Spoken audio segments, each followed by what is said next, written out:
Мировой океан и поныне остается величайшим и в то же время наименее изученным музеем планеты, где под водой хранится бесчисленное количество свидетельств человеческой истории. Несмотря на прогресс в области спутниковой навигации и освоения глубин, на дне остаются объекты, значение которых далеко превосходит обычные археологические находки. Среди них выделяют короткий перечень из 5 затонувших судов, официально признанных самыми разыскиваемыми на Земле.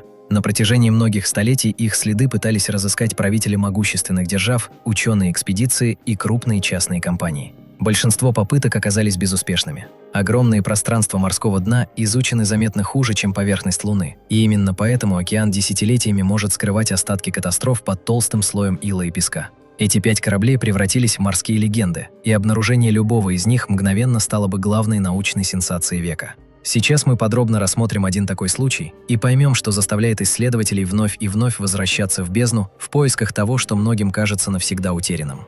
История судна под названием «Королевский торговец» начинается с удачи, которая вскоре обернулась настоящим кошмаром. В сентябре 1641 года это английское судно возвращалось с продолжительного рейса из Кадиса, где ему поручили перевезти груз, способный поразить воображение любого монарха.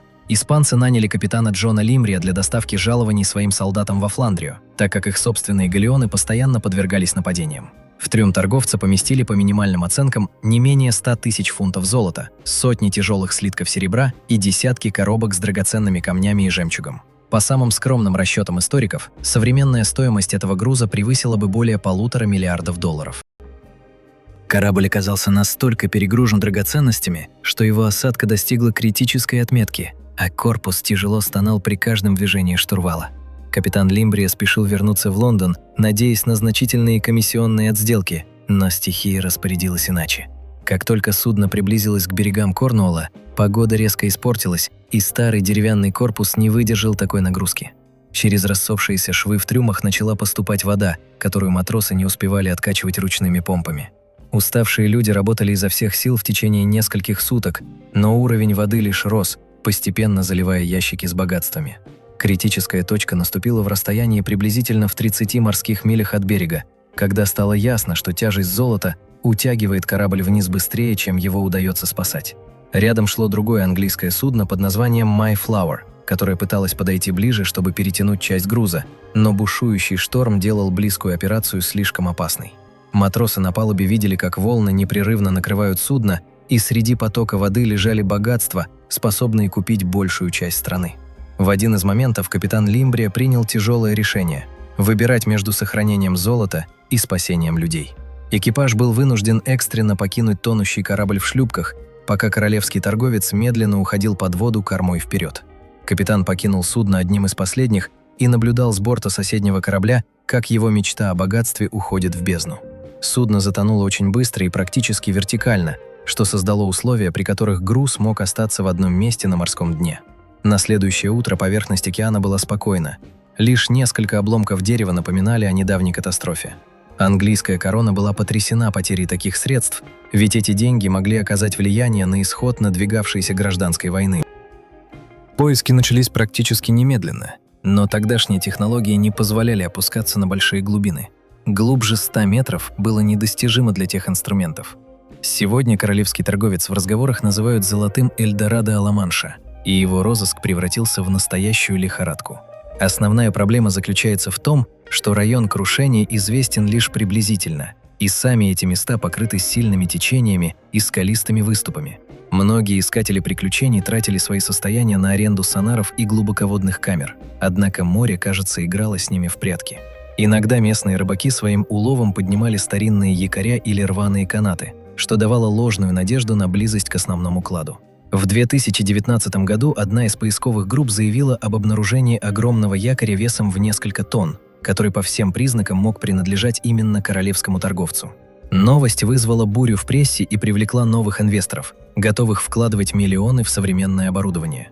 Тем не менее, за более чем 380 лет морское дно в этом районе претерпело значительные изменения, и тяжелые золотые слитки могли провалиться в расщелины или быть надежно укрыты толстым слоем песка.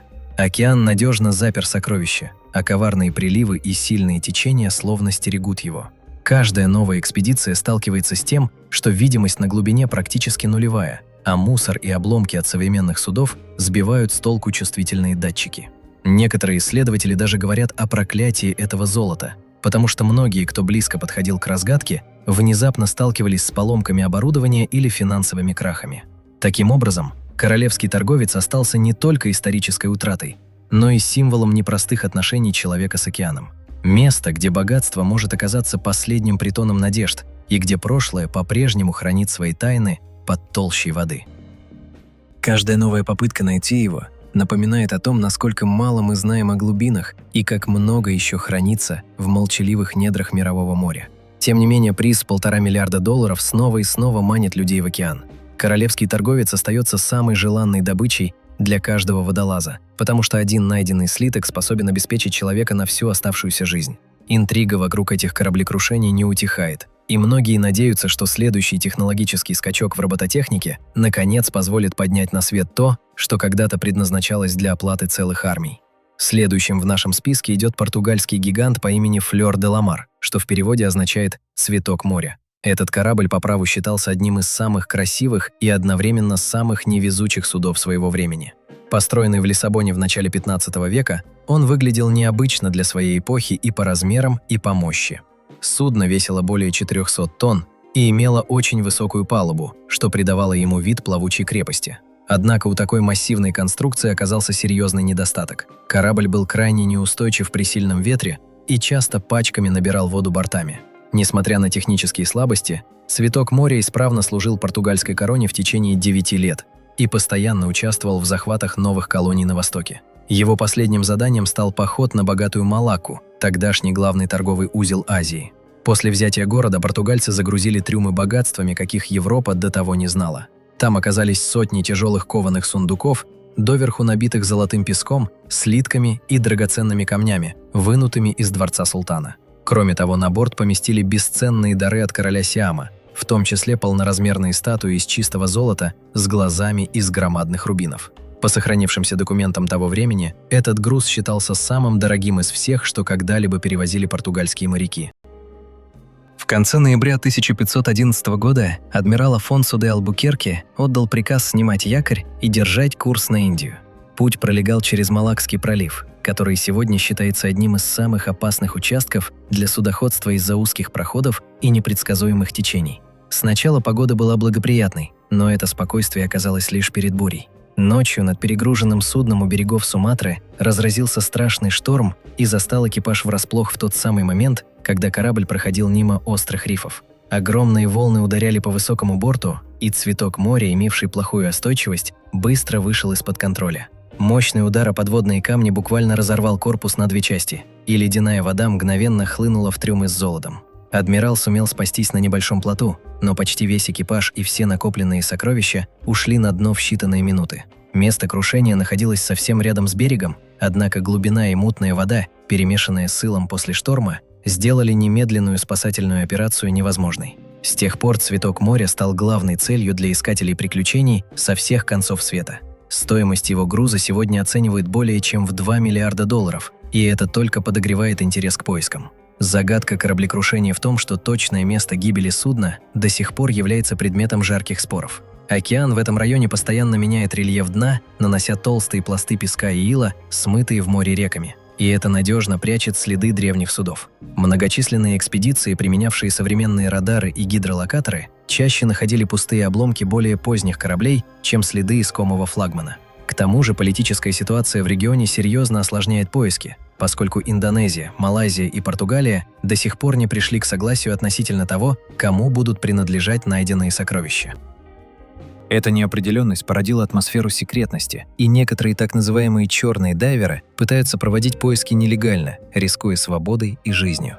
Местные жители побережья Суматры и поныне пересказывают легенды о том, что после сильных бурь выносят на пляже старинные монеты и мелкие золотые украшения. Это заставляет многих верить, что корабль лежит совсем близко, буквально под ногами, но надежно укрыт в вязком иле. Охотники за сокровищами тратят целые состояния на новые экспедиции, но море словно не торопится возвращать то, что оно унесло почти 500 лет назад. Некоторые предполагают, что судно могло развалиться на еще более мелкие части, и золотые статуи сиамских королей теперь раскиданы по обширной площади морского дна. Такая неопределенность только разжигает интерес и делает историю португальского флагмана одной из самых притягательных тайн океана. Каждый, кто отправляется на поиски, надеется, что именно его приборы зафиксируют тот долгожданный сигнал, указывающий на груды золота, спрятанные во тьме под толщей донных отложений. Третье место в нашем списке занимает, пожалуй, самый знаменитый корабль в истории, известный даже школьникам. Речь о Санта Мария, флагманском судне Христофора Колумба, на котором произошло его великое открытие Америки. Мало кто помнит, что этот легендарный корабль так и не вернулся домой. Он бесследно исчез у берегов острова Гаити в разгар первой экспедиции. Трагедия случилась в канун Рождества 1492 года, когда на море стояла необычайная тишина и покой. Колумб, измотанный долгим и утомительным переходом, не выдержал и решил немного прилечь, передав управление кораблем матросу с солидным опытом. Однако тот, вопреки всякой морской дисциплине, переложил штурвал на плечи юнги, мальчика, который никогда прежде не вел судно в этих коварных и незнакомых водах. Мальчик оказался не в состоянии почувствовать тонкие, едва заметные течения. Медленно и незаметно слабое течение начало подбирать гигантский деревянный корабль и нести его прямо на рифы из кораллов. Удар был не громким, но судьбоносным. Санта Мария мягко, но намертво села на мель. Все последующие попытки освободить флагман от рифа оказались тщетными. Колумб, охваченный гневом и отчаянием, приказал срубить мачту, чтобы облегчить судно и попытаться вывести его с мели. Но корпус уже дал трещину, и вода начала неумолимо поступать в трюмы. Осознав, что флагман спасти нельзя, адмирал распорядился перевести на берег все наиболее ценные грузы и запасы провизии. Из частей самого корабля, из досок и обломков, матросы соорудили небольшое укрепление, которое назвали «Ла Навидад». Это укрепление стало первым европейским постоянным поселением в тех краях и своего рода временным прибежищем для людей, оказавшихся в новом чуждом мире. Казалось бы, место крушения должно было оставаться хорошо известным, ведь оно стояло словно на виду у тех, кто первым стал осваивать берег. Тем не менее, когда через год Колумб вернулся на этих же морях во главе второй экспедиции, он столкнулся с ужасной картиной. Форт был сожжен, люди, которые жили там, погибли, и следов прежнего благополучия не осталось. С тех пор следы самой Санта-Марии постепенно исчезали, поглощенные песком и кораллами, на долгие 5 столетий. Загадка пропажи этого корабля воспринимается историками как одна из наиболее досадных и мучительных. Ведь нахождение Санта-Марии означало бы возможность прикоснуться к живому фрагменту мировой истории и получить прямые свидетельства того времени. Продолжая поиски, исследователи и частные искатели надеялись найти хоть что-то – обломок обшивки, гвоздь, личную вещь кого-то из команды или даже судовой журнал. В 2014 году мир потрясла сенсационная весть. Известный исследователь Барри Клиффорд объявил, что нашел остатки Санта-Марии. По его словам, на дне он обнаружил груду камней, использовавшихся на судах того времени в качестве балласта, а также старинную пушку, торчащую из песка. Исследователь был уверен в своей правоте и поспешил созвать пресс-конференцию, провозгласив свое открытие величайшей находкой столетия. Однако вскоре радость сменила разочарование. Международная комиссия, исследовавшая находку, установила, что пушка относилась к гораздо более позднему периоду и не могла принадлежать именно той эпохе, когда шла речь о Санта-Марии. Таким образом, гипотеза Клиффорда оказалась ошибочной, и подлинный флагман по-прежнему лежал где-то под слоем морских отложений. Одной из главных трудностей при поиске является то, что береговая линия Гаити за последние 5 столетий претерпела кардинальные изменения. То, где некогда была глубокая вода, ныне может оказаться покрытым мангровыми зарослями или превратиться в сушу, насыпанную речным мылом. Океан в этой части Карибского бассейна живет собственной бурной жизнью. Кораллы здесь растут быстрыми темпами и способны в считанные десятилетия полностью поглотить и скрыть деревянный остов корабля. Помимо этого, теплая тропическая вода ускоряет разрушение древесины. Морские черви и другие организмы разъедают борт, оставляя после себя лишь металлические крепления и камни-балласт. Именно поэтому то, что когда-то казалось прочным и долговечным, нередко исчезает бесследно. Тем не менее, многие охотники за древностями продолжают надеяться, что под толщей песка можно будет найти личные предметы участников экспедиции или даже судовой журнал. Последний, по их мнению, мог бы пролить свет на истинные цели и мотивы Колумба в тот ранний период его путешествий. Интрига вокруг Санта-Марии подпитывается еще и тем обстоятельством, что этот корабль стал своеобразным символом новой эпохи открытий. Поиски его превратились в соревнования между учеными и частными организациями, которые применяют спутниковые снимки, магнитные датчики и другие современные технологии для сканирования донной поверхности. Но море, казалось, издевалось над искателями. На дне встречались обломки множества других судов, погибших здесь в более поздние времена, и каждая такая находка порой вызывала ложную надежду. Поиски Санта Марии напоминают попытки отыскать иголку в огромной стоге сена, причем каждая новая находка требует скрупулезной экспертизы, чтобы отделить древнюю правду от обмана и ошибки. По сей день неясно, сохранились ли от флагмана хоть какие-то материальные следы, или он окончательно превратился в прах и стал частью прибрежного ландшафта. Но пока остается шанс обнаружить хотя бы подлинный гвоздь или небольшой кусочек обшивки от того судна, люди не прекратят поисков, сохраняя веру в возможность творить историю.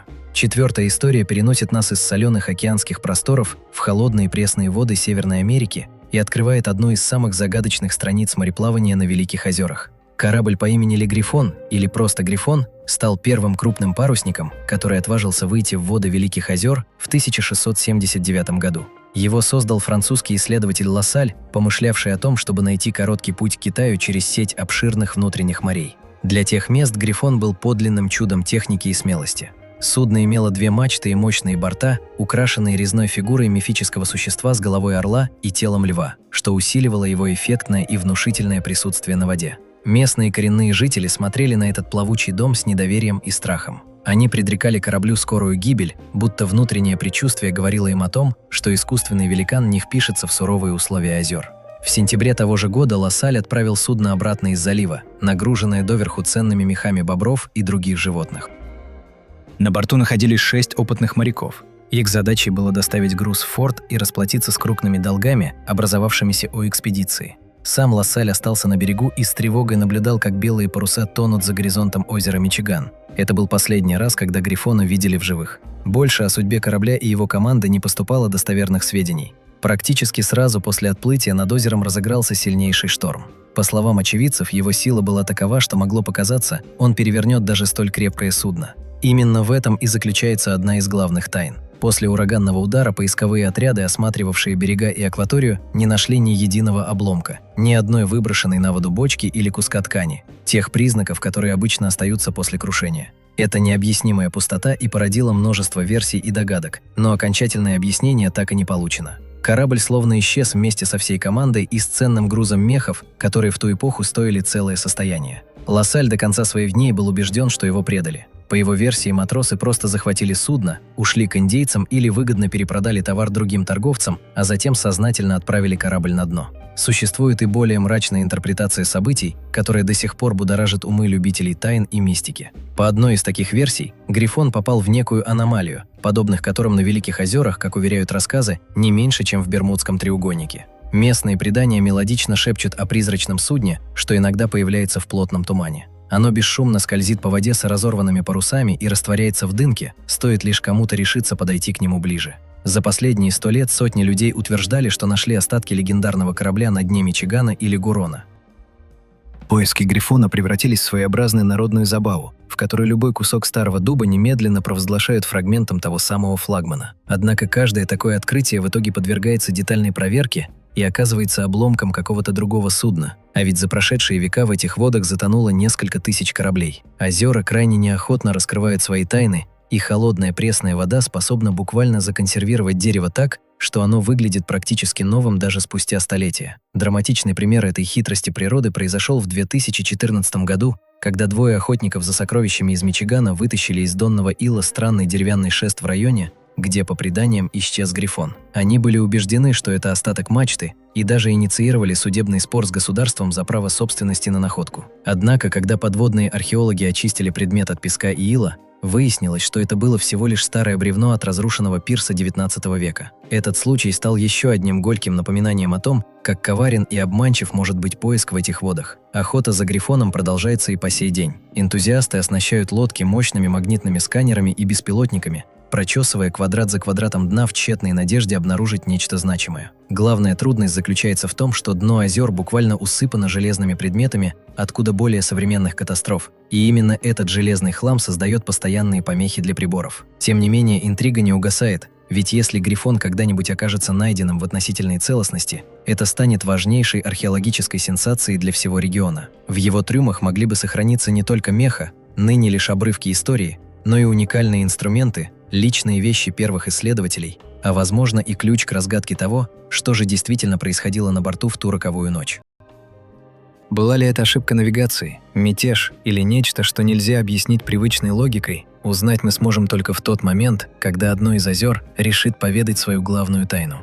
Пока же Грифон остается призрачным символом, манящим тех, кто верит в существование утраченных сокровищ в самом сердце материка. Каждое новое лето на воду выходят десятки лодок, и экипажи, затаив дыхание, следят за экранами сонаров, надеясь увидеть очертания именно того французского корабля, чей нос навсегда остался в народной памяти.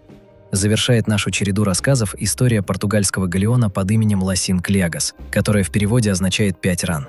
В 1594 году этот гигант морских путей возвращался из индийского города Гоа, настолько нагруженный, что по палубам было трудно пройти. В глубоких трюмах хранились не только привычные специи и дорогие ткани, но и невиданное количество золота и алмазов, которые португальская знать везла на родину. Считают, что это было одно из самых богатых судов своего времени, и оценить стоимость его груза сегодня практически невозможно. Однако путь домой пролегал через опасные воды Атлантики, где в те годы не дремали английские пираты и корсары. У берегов Азорских островов, когда родные берега уже казались близкими, Ласин-Клягас встретил 3 английских военных корабля, и началась нещадная погоня. Сражение оказалось жестоким и длилось почти целый день. Английские ядра рвали деревянные борта, на палубах вспыхивали пожары, и португальцы сражались отчаянно, сознавая, что в случае капитуляции они лишатся и богатств, и свободы. В разгар боя огонь добрался до порохового погреба, и последовал взрыв такой силы, что его, по свидетельствам очевидцев, было слышно за многие мили вокруг. Огромный галеон был разорван и потонул в результате этой мощной детонации посреди океана. Свидетели рассказывали, как вместе с кусками разобранного дерева в воздух взлетали ящики с золотом и драгоценными камнями, после чего бесследно исчезали в темной бездне. Для подавляющего большинства экипажа эта катастрофа оказалась фатальной. От тех немногих выживших тяготило бессилие наблюдать, как их состояние уходит на глубину, превышающую 2000 метров. С тех пор Ласин-Клягас превратился в легенду, незабываемую ни из-за своей трагичности, ни из-за невообразимой ценности своего груза. Главная же загадка этого кораблекрушения – его невероятная глубина, которая превращает любые поиски в настоящие испытания. В отличие от многих других судов, лежащих в мелководье, 5 ран покоится на таком участке, где давление воды способно раздавить обычный батискаф, как консервную банку. Подводный рельеф в районе Азорских островов неустойчив. Там чередуются подводные горы и глубокие каньоны, и за сотни лет обломки могли быть занесены илом и спрятаны глубоко под ним. Множество современных компаний, занимающихся глубоководными поисками, годами просматривают старые архивы в Лиссабоне и Лондоне, пытаясь по строкам судовых журналов английских капитанов восстановить точную точку взрыва. Даже имея примерную область, они сталкиваются с колоссальной проблемой. На огромной площади отыскать мелкие золотые слитки и рассыпанные алмазы практически невозможно без применения самых дорогостоящих подводных роботов. Интерес к этой затонувшей легенде подпитывается еще и тем, что за последние десятилетия техника шагнула далеко вперед, открыв людям доступ в глубины, которые раньше казались недосягаемыми. Каждая новая экспедиция в эти мрачные и холодные просторы неизбежно вызывает волну слухов и спекуляций на бирже сокровищ, потому что добыча даже нескольких тонн драгоценных металлов способна серьезно повлиять на рынок. Некоторые команды уверяют, что на экранах их мониторов появлялись странные геометрические контуры на морском дне, напоминающие пушки или очертания корпуса старого судна. Однако подводные течения и внезапно нагрянувшие бури неоднократно принуждали поисковиков сворачивать оборудование и возвращаться в порт ни с чем. Море как будто выставило вокруг этих кладов невидимую охрану, не подпуская никого к спрятанным богатствам. Судно под названием Лас-Сим-Клягас сохранило за собой образ несметного богатства, заключенного в ледяной тьме океана. Эта история служит напоминанием о том, как человеческая жадность и жестокость войны могут превратить горы золота в, по сути, бесполезный груз на дне моря. Несмотря на крайне невысокие шансы на удачу, охотники за приключениями продолжают строить планы и собирать средства на новые погружения, руководствуясь верой в то, что однажды мощный луч прожектора выхватит из мрака блеск португальского золота. Пока что корабль остается одним из самых ценных и самых таинственных объектов в морской пучине и постоянно напоминает о том, как легко океан забирает то, чему люди посвятили годы и десятилетия. Если подвести итог, можно сказать, что океан по-прежнему служит крупнейшим и, пожалуй, самым надежным сейфом нашей планеты, который крайне неохотно возвращает утраченное. Каждая такая история свидетельствует о том, что даже самые совершенные технологии и огромные средства не всегда в силах победить стихию и время. За каждым затонувшим судном стоят не только миллиарды металлов и редкие драгоценные камни, но и судьбы людей, чьи надежды на богатство и славу оборвались в один миг. Эти суда продолжают манить искателей со всего мира, заставляя их отдалять личную жизнь ради изучения старых карт и трактовки едва различимых сигналов с морских глубин. Возможно, многие из этих тайн так и останутся неразгаданными, превратившись в красивые легенды, которые будут передаваться из поколения в поколение. Но пока человеческое любопытство и стремление к открытиям остаются живы, новые экспедиции неизменно отправляются в море снова и снова. Мне остается лишь надежда, что однажды свет прожектора отчетливо очертит контуры легендарного судна, считавшегося навсегда потерянным. И этот миг войдет в историю моряков и искателей кладов.